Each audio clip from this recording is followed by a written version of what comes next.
Tonight on CTV News, fires continue to plague parts of the region. Vandals attack more Christchurch schools, and we meet a group determined to help the hungry.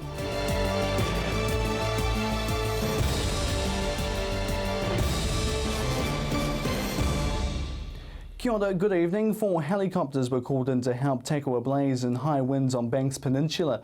It's one of many fires to strike parts of Canterbury over the last week. Andrew King reports.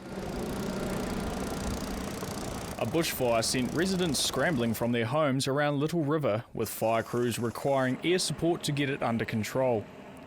The cause of the fire is still unknown at this stage, but fire investigators are being called in to determine how the fire started, although downed power lines are thought to be behind it.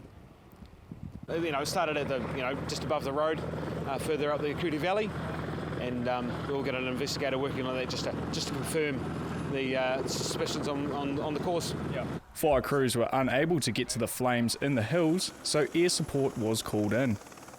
They initially called in a helicopter, relatively small, so the fire was building up. And then while they were protecting the houses, first is life, property, and then everything else. Helicopters made use of a nearby man-made lake as a water source, allowing a quick turnaround. Some homes were threatened by the fire, so fire crews doused the homes and stayed on site to protect them. When I evacuated, I went up and set the horses free, and then I went up the top of the road, and there were some pretty big flames, and it was moving very quickly. Fire crews and DOC will remain on site while the blaze is brought under control. Andrew King, CTV News. And fire restrictions are now in place for Christchurch, including Banks Peninsula and the Waimakariri district. The Redcliffe School community met with the Board of Trustees to discuss their options after Education Minister Hikia Parata made an interim decision to close the school. Emma J. McLennan has the latest. The mood was low in Redcliffe's on Wednesday after it was announced the school would be closing against the community's wishes. But a meeting last night appears to have strengthened the resolve of school supporters to fight for the decision. There was a lot of scratching of heads, but pretty quickly, after a briefing from the board on what the minister had said and what the pathway going forward was, people rallied very quickly, and got to say there's a lot of fight in that community. The school board has until March to compile a report on why the school should stay open, to challenge the decision before it's made final. Yeah, well, there'll be a couple of different work streams, and one of them will certainly be like a technical work stream that is looking at those technical aspects. But there'll also be like a PR work stream, just looking at broader issues that this issue raises around the country about the importance of local schools, for instance, and also just what are the risk profiles of all the schools in the country. I think that's another important question which needs some work done. While the majority of school supporters were at the meeting, someone was a little disappointed not to be invited. National List MP Nuk Karako. He says he'd like to be a conduit between the community and Education Minister Hikia Parata. I support the Minister. I really do support the Minister because, there's a number of things that have again come out in that report, and it was particularly based around the School Board of Trustees submission. And so reading through that, I am very confident in the fact that the Minister has actually taken the time. While Mr Karako was disappointed not to be invited, Mr Roberts said it was likely because he wasn't on the school supporters mailing list. Mr Karako says he will continue to work with the community as they compile the report. Emma J. McLennan, CTV News.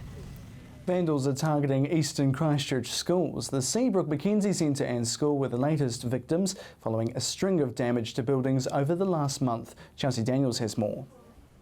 Schools in Eastern Christchurch are going through a bout of vandalism, with 5 schools hit within the last month. Linwood North School Principal Sandra Smith says her school has issues every weekend. Miss Smith says police know the offenders are different groups of teens, with footage of several incidents captured on CCTV. Police have also obtained security footage from Shirley Intermediate School when their technology room and Santa's workshop was vandalised and burgled last week. Banks Avenue School has experienced a similar issue, with the groundskeeper covering tags on a weekly basis. A spokesperson for Shirley Boys High School says they haven't experienced anything yet, but remain wary, as Shirley Primary School down the road was broken into recently as well. The latest hit is Seabrook Mackenzie School, a school that caters to children with learning disabilities. We actually had a young man apparently come in and vandalise our place, broken the windows and smashed up computers and tipped over desks. Security arrived at the scene around 6 p.m. last night, with police arriving soon after.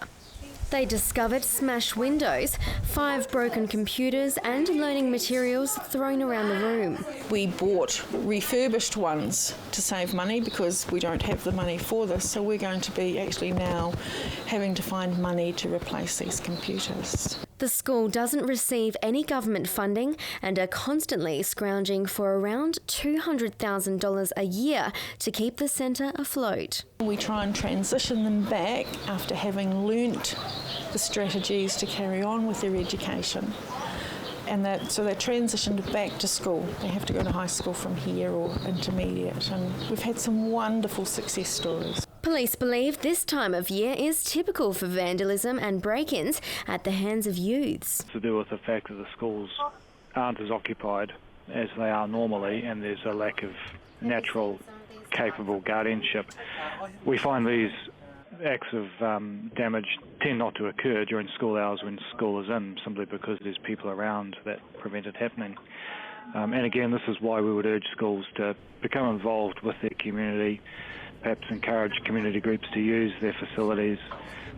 Investigations are ongoing. Chelsea Daniels, CTV News. A new community facility in Hallswell set to open its doors tomorrow, designed to help with continued growth in the area. Booming Hallswell is about to get a brand spanking new community facility. The $23 million Te Hapua Hallswell Centre opens to the public tomorrow. The state-of-the-art facility will service one of the fastest growing areas of Christchurch. It's not just a library, even though I think libraries are fantastic. It's the outdoor swimming pool, so it's connected and embraces the outdoor swimming pool. Lots of community meeting spaces, a big hall that takes 200 people, a cafe, council customer services. Te Hapua means pools of water, and it also includes a reference to Lake Ellesmere Waihora. It is the biggest council project to open since the earthquakes. Well, this I think is a real big milestone for the community, not only the Hallswell community but for all of Christchurch really. And it's all go for the team, cleaning up and making final touches today before the big opening ceremony. Today it's getting everything flossied up and finished as much as possible before the community actually gets to engage with their new place. Planning for the centre began in 2009, before the post-earthquake population increase in the area. We've known for a long time that the wonderful library service we had here in a small building just hasn't been able to cater to the needs of a really rapidly growing population. At just over 3,000 square metres, the centre has high natural light levels and passive solar design. The centre will open at 10 a.m. tomorrow. Chelsea Daniels, CTV News. Well, still to come, the latest in local business.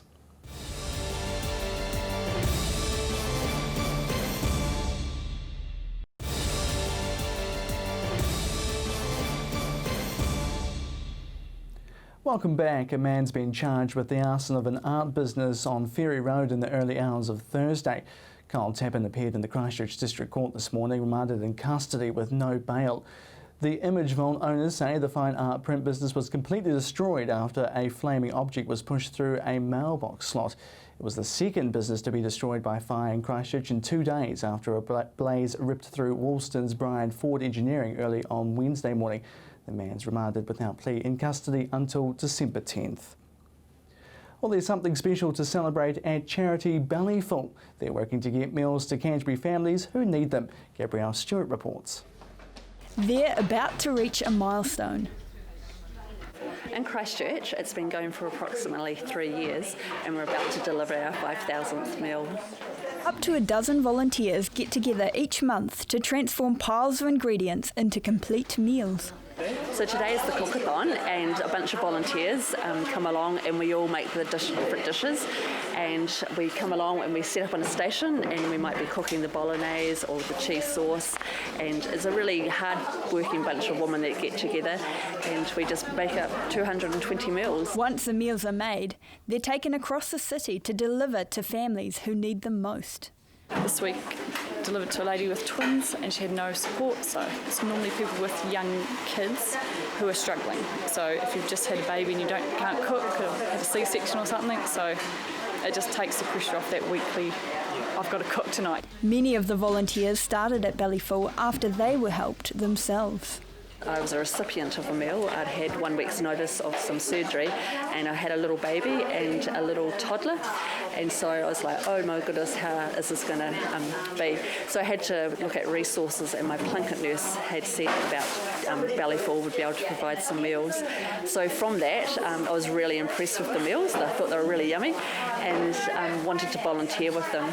It's a great organisation. I think as a volunteer, it's your time is well used when you come along to volunteer, and just a really inspiring bunch of women who get together and work well. And although they get together with a purpose, there's also a lot of laughter in the kitchen. We have heaps of fun when we get together to do it. We start at about 8 o'clock in the morning, and depending how fast we are and how much talking goes on, we can be finished by 11 o'clock. Gabrielle Stewart, CTV News. It's Diabetes Awareness Month, and the number of people with the illness is climbing. But there's a lot the public can do to prevent it. Chelsea Daniels has more.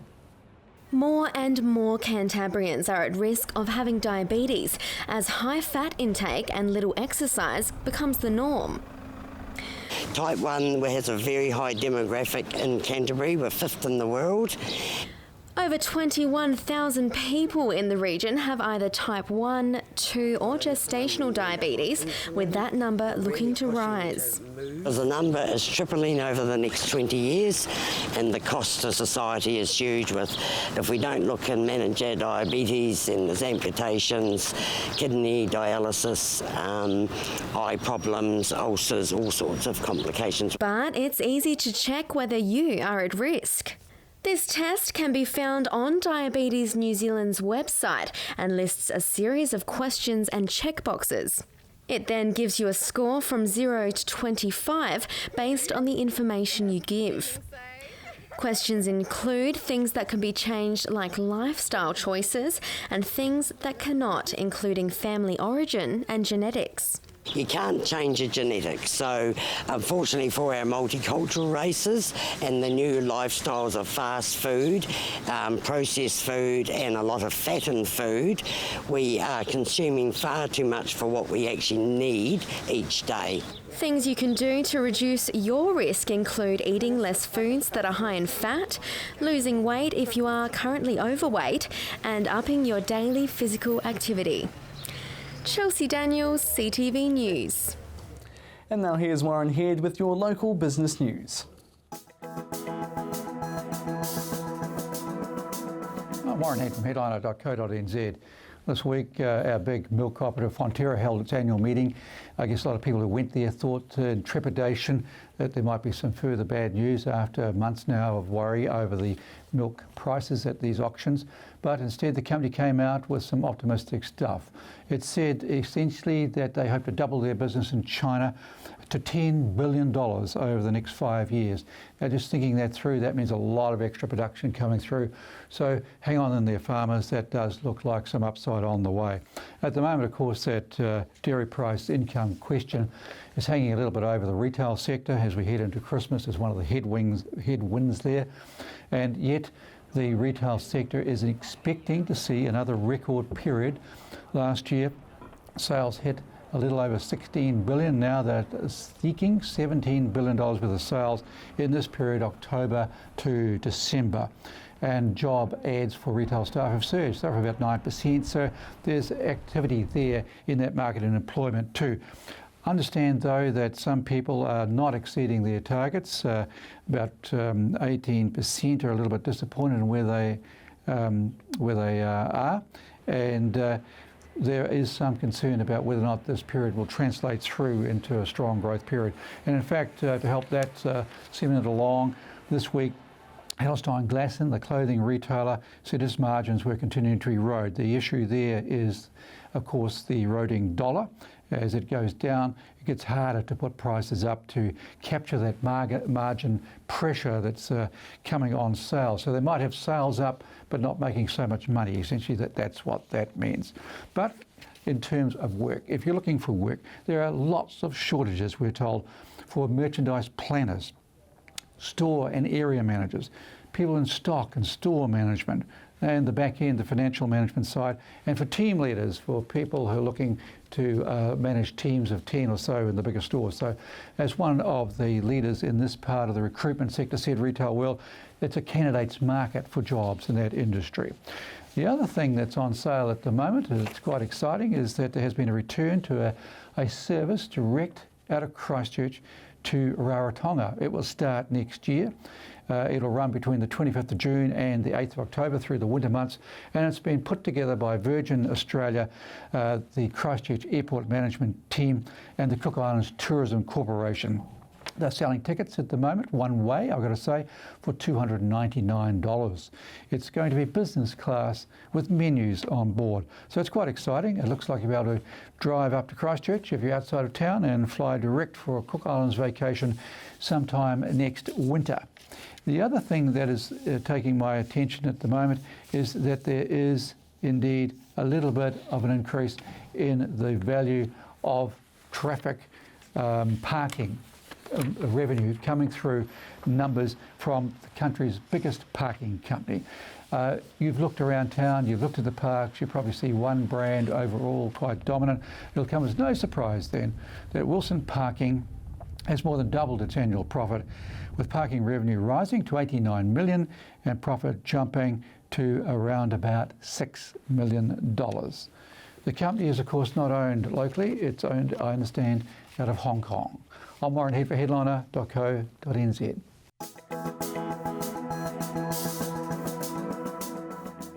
Thanks for that, Warren. We're still to come. Sport plus Mercy has your weekend's weather.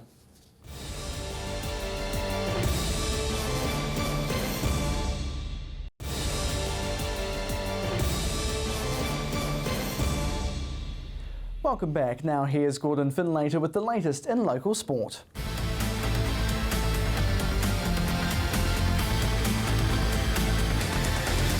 Well, starting with tennis tonight, and the Canterbury Open returns tomorrow after being absent for a number of years. The tournament is looking to kick off in style, attracting two of the world's best doubles players.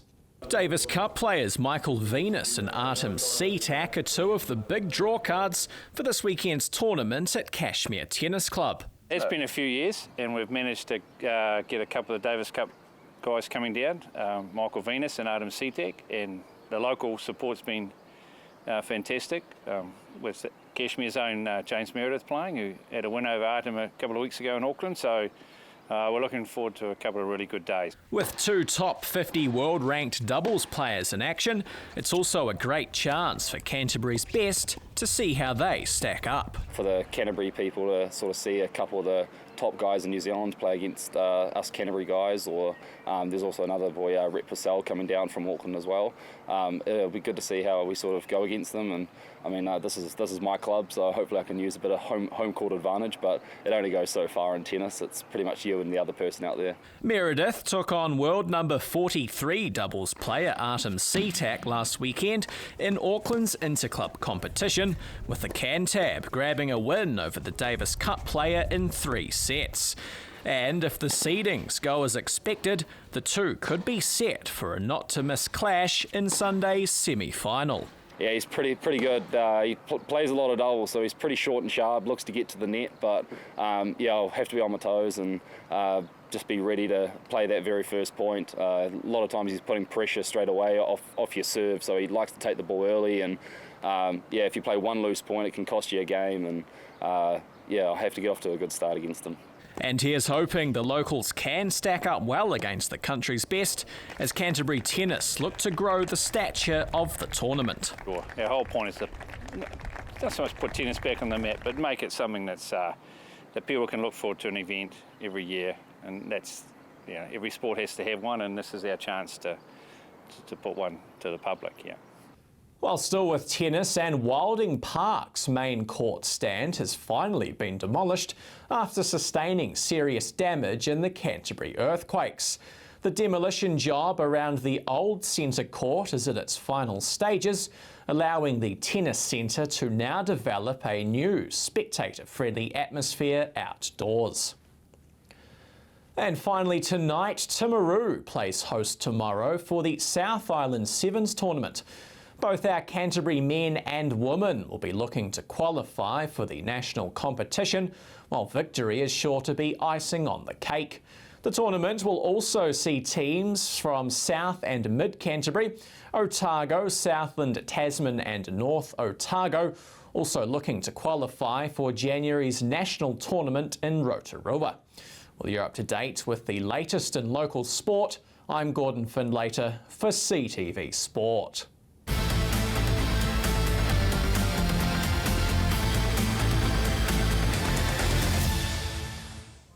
Thanks for that, Gordon. Now here's Mercy with your region's weather forecast. Thanks, Jared. Well, today it was a warm and windy start. First up, we saw showers throughout the day for the Canterbury region as well. Last night definitely needs a mention though. Extremely warm temperatures between the mid-20s for those lows.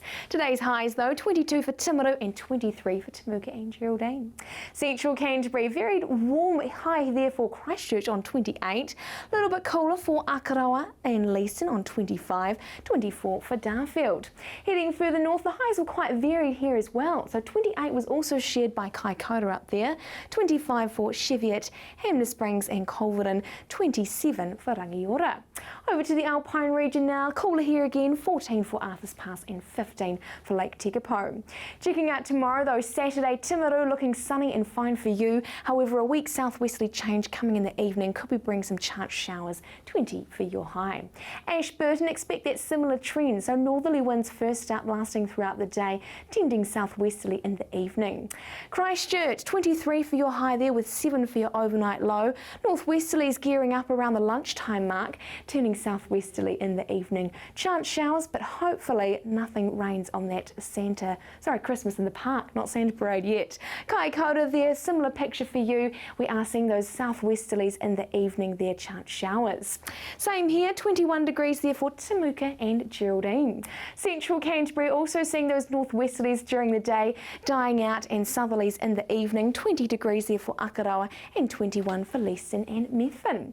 Heading further north now, highs here looking around the 22 degree mark for Hamner Springs and Amberley, 21 for Cheviot, Culverden and Oxford, a mostly settled day but northwesterly winds turning southerly later on. 18 degrees there for Lake Tekapo, a few showers there as well as Mount Cook, a few rain patches for you too.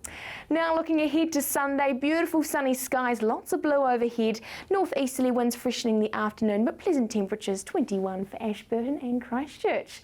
Looking ahead to Monday, we're seeing a very similar weather pattern to what we've had this week. So those northerly winds will be back, lots of sunshine and warm temperatures again, just what we like to see. Looking ahead for Sunday for the rest of the Canterbury region, pretty much everyone is seeing a lovely dry fine day, northeasterly winds coming through in the afternoon. Looking ahead to Monday, as I mentioned before, looking really good for that start of the working week. Very similar to what we've been having this week with those northerly winds warming those temperatures, a few northeasterlies for North Canterbury. So over the next few days we are expecting sunshine for Saturday and Sunday and Monday in fact. So I hope you will have a fabulous weekend. Have a good time if you're in Christchurch at the picnic in the park. That's all from me and I'll see you back here on Monday. Back to you, Jared.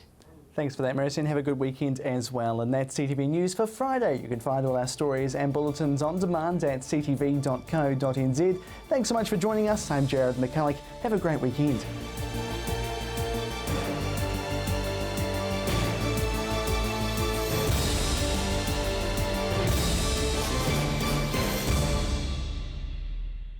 Supporting local content so you can see more of New Zealand on air.